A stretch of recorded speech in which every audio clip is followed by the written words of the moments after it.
Magandang gabi sa inyong lahat. Ang vlog na ito ay tungkol sa paglipat na naman ng nanay mula sa Nuntaburi hanggang sa Dunmuang. Kasi bukas, lilipad na naman sila papunta sa ibang probinsya na naman. Probinsya ng aming bunso na doon din nagtuturo kasama ang kanyang asawa at ang kanyang dalawang mga anak.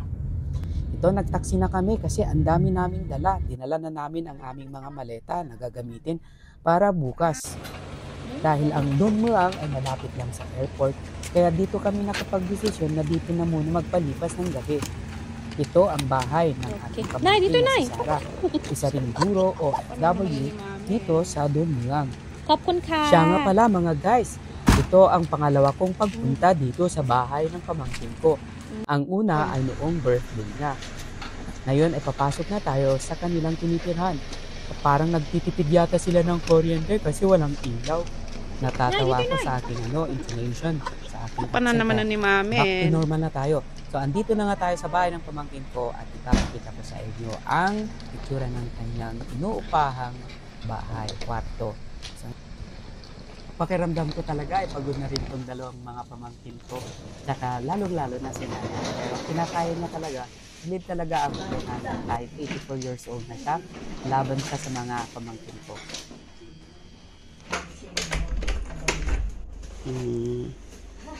Ay, wow.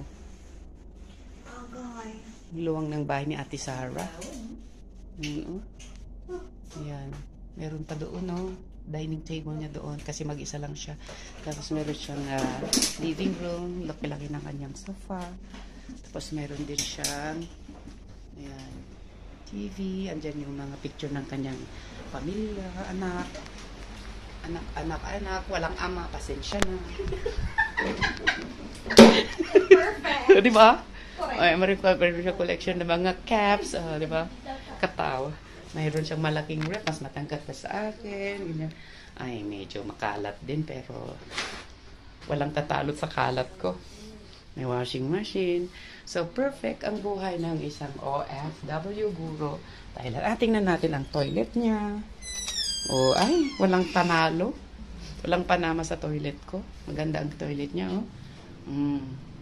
Sa baba, may mga tissue, ganyan, stock ng toiletries. Dito yung aircon. Ito yung shower. Ayan. At ito ang inyong reeler, vlogger, digital creator, nagsasabing magandang gabi sa inyong lahat.